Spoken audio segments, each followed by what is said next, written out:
Welcome back नाजरीन। एक तरफ जी ये सारे मामला जो कि हमने सियासी उस पर बात करें वो तो हमारी हो गई। अब हम बात करेंगे पीपल्स पार्टी और पीटीआई से कि इस वक्त सिचुएशन जो है उसके हवाले से क्या है, क्योंकि दूसरी तरफ इस्तीफों और बाइकआउट पर इख्तिलाफात ज़राए बताते हैं कि जी पीटीआई के अक्सर अरकान कौमी असम्बली में वापसी के ख्वाह हैं और इस जो है वज़ीर आज़म के इंतखाब के लिए वोटिंग बाइकआउट और इस्तीफों की तजवीज़ देने वाली शख्सियत को भी सामने लाया जाए। अरकान का ये भी मुतालबा है, लेकिन इस्तीफों की तस्दीक का मामला पीटीआई का कोई रुकन असेंबली पेश नहीं हुआ है।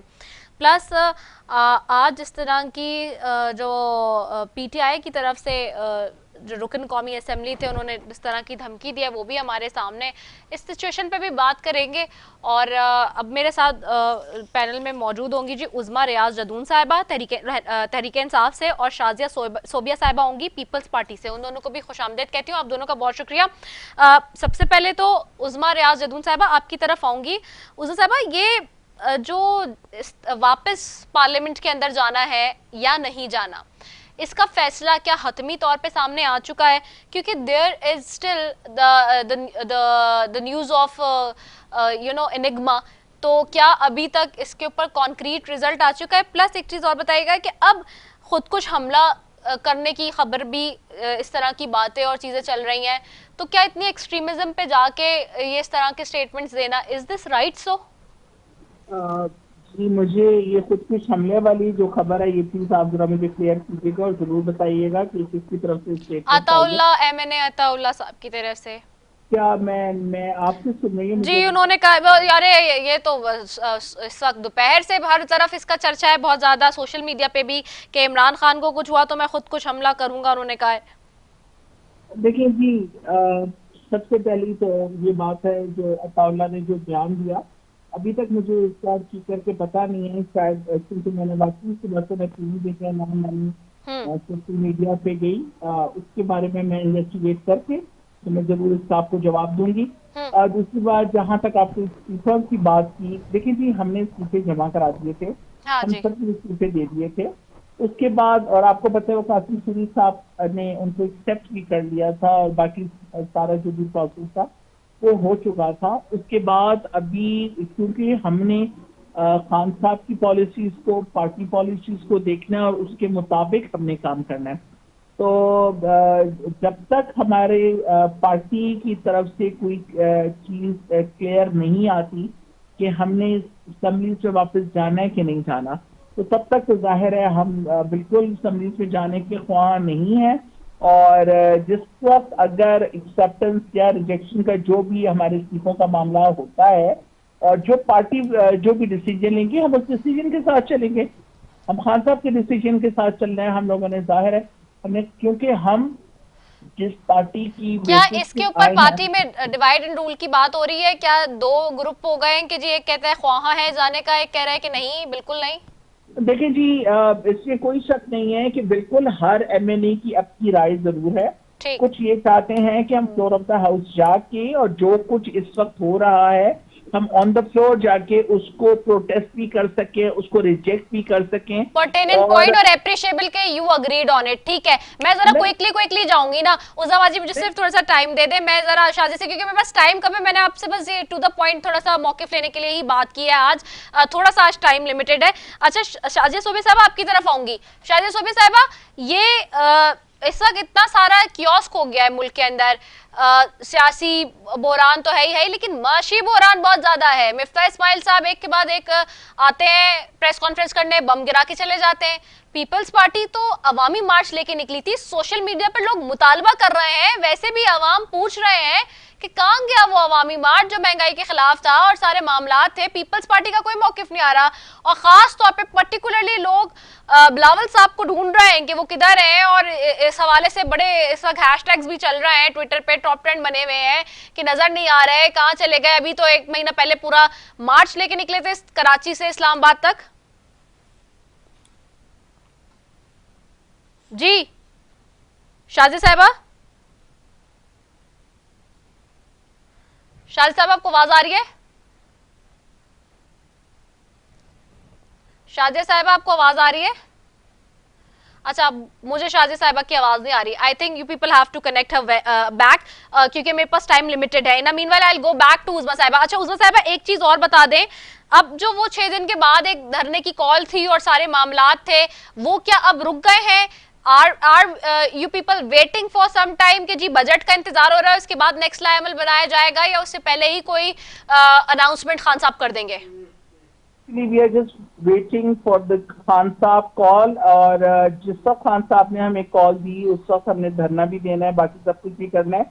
लेकिन अभी जिस तरह आपने इस्तीफों की बात की थी और आपने कहा आपके डिवाइड हुए में, मेरा कहने का मकसद ये था कि इस वक्त जो हमारे पार्टी के मेंबर्स हैं, कुछ चाहते हैं कि हम फ्लोर ऑफ द हाउस जाके इस चीज को सपोर्ट करें, या उसको हम पीडीएम को हमने अपोज करना है, जो कुछ भी है तो फ्लोर ऑफ द हाउस होना चाहिए। लेकिन कुछ की ये है कि नहीं, जो खान साहब ने डिसीजन ले लिया वो ले लिया। तो ये हमारे आपस में पार्टी का ये डिस्कशन होती है, और उसके बाद ये डिस्कशन बिल्कुल हो रही है, लेकिन इसके ऊपर फाइनल डिसीजन खान साहब नहीं लेना, और उन खान साहब की डिसीजन के मुताबिक हमारा काम होगा। और दूसरा भी मैं चाहती हूँ कि मैं जरा सा, जिस तरह आपने अभी बात की महंगाई की, हाँ जी। तो जिस तरह इन लोगों ने अभी आजकल सारी पीडीएम खामोश है, और हमारी बारी में जब हम पेट्रोल की कीमतों की बात करते थे कि दुनिया के अंदर अभी भी पाकिस्तान के अंदर सबसे लोअर प्राइस रेट है हमारी पेट्रोल की, तो ये हमें बड़ा अपोज किया करते थे और कहते थे अगर आपने 1 रुपया भी बढ़ाया, मिफ्ता इस्माइल साहब की आपके पास मौजूद है कि अगर बढ़ाया तो हम ये कर देंगे और वो कर देंगे। और आज आपने 60 रुपए बढ़ा दिया, 60 रुपए, और आप देख रहे हैं कि मुल्क के अंदर जो महंगाई आएगी। और इस वक्त देखें, ये बच्चे तो नहीं थे ना, ये हुकूमत में मौजूद थे ना, इन्हें तमाम चीजों का, सिचुएशन का बहुत अच्छी तरह से अंदाजा था। तो उस वक्त इन्होंने हमें अपोज किया और हर चीज में हमें ये मुख्तलिफ इल्जाम दिया करते थे। लेकिन आज जब ये आए हैं तो कहाँ है मौलाना फजलुर रहमान साहब किधर है, किधर है बिलावल भुट्टो जरदारी साहब किधर है, किधर है जरदारी साहब किधर है? मुझे समझ नहीं आती कि मरियम नवाज साहिबा का ये बयान था कि अगर आपके मुल्क के पेट्रोल और बिजली महंगी होती है तो आपका वजीर आजम चोर होता है। तो आज ये अपनी स्टेटमेंट से कैसे फिर सकते हैं?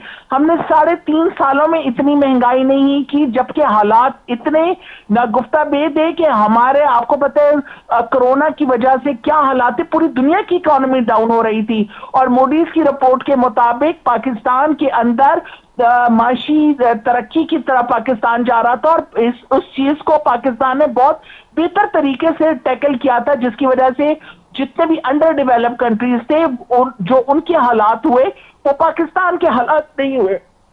और आप देख रही हैं कि ये सब उस वक्त मौजूद थे, और आज ये इस चीज को मानते हैं कि खान साहब ने बहुत मुश्किल हालात होने के बावजूद लोगों को सब्सिडी दी हुई थी, लोगों को फैसिलिटेट किया हुआ था, लोगों के लिए वो रशिया भी गए, पेट्रोल के लिए वो रशिया गए, गंदम के लिए वो रशिया गए, और सबको ऑन बोर्ड लेकर सबकी मशावरत से आज इनको सबको ये पता चल रहा है। और शुक्र अल्हम्दुलिल्लाह आज अवाम भी इस चीज को महसूस करती है कि खान की पॉलिसी बेहतरीन पॉलिसीज थी। ठीक है, शाजी सोबिया की साहिबा की तरफ जाऊंगी। अब शाजी साहिबा, आपको अब आवाज आ रही है?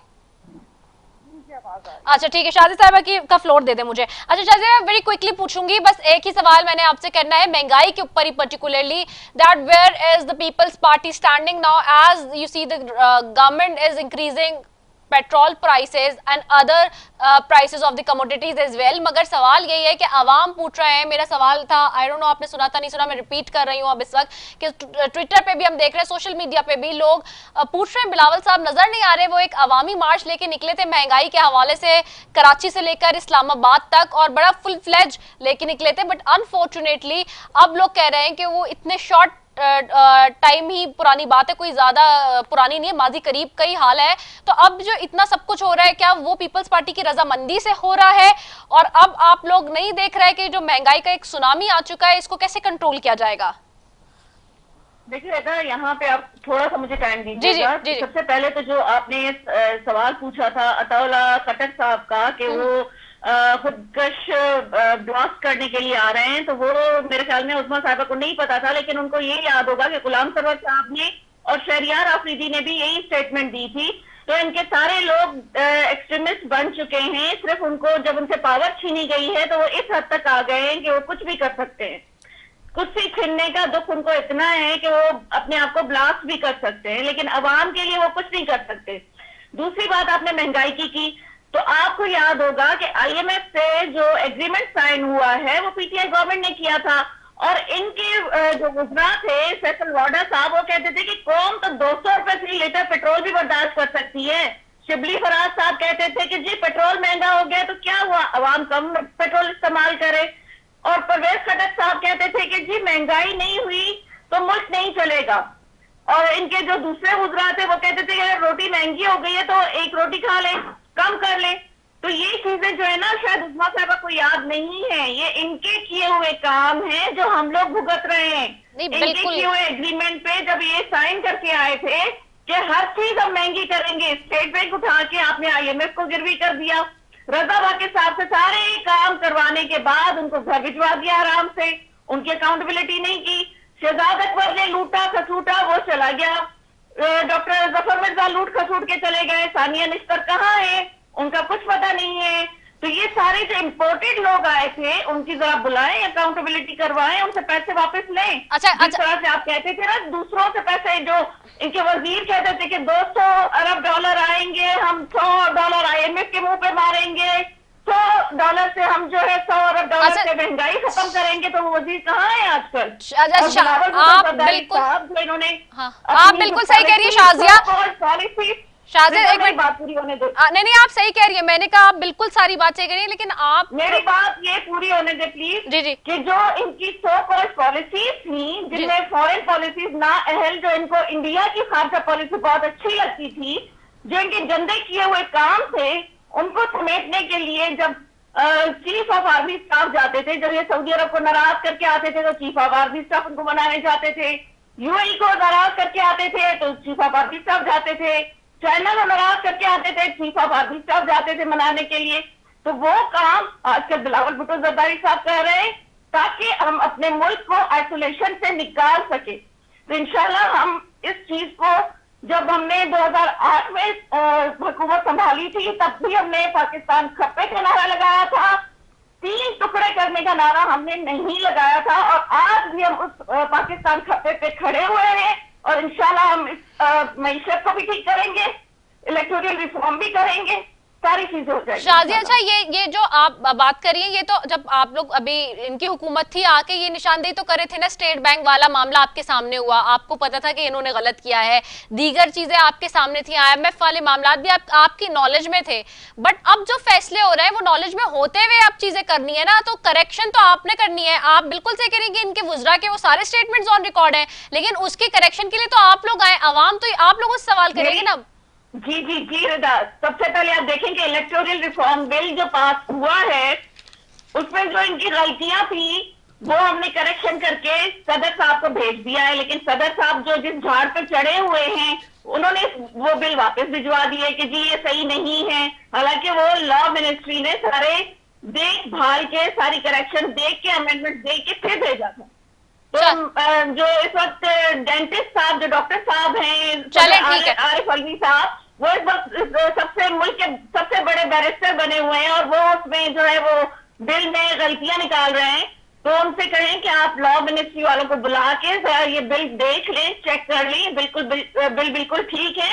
तो करेक्शन आना शुरू हो चुकी है, ठीक है, जिसका स्टार्ट हमने इलेक्टोरल रिफॉर्म से लिया है, और इंशाल्लाह ये सारी चीजें आप देखेंगे कि इनके जो फैलाए हुए गंद है वो हम इंशाल्लाह जरूर समेट के, ठीक है। बहुत शुक्रिया उस्मा रियाजुद्दीन साहब आपका, शादी सोबिया आपका, आप दोनों मौजूद मेहमानों का बेहद शुक्रिया। नाजरीन, things are in front of you.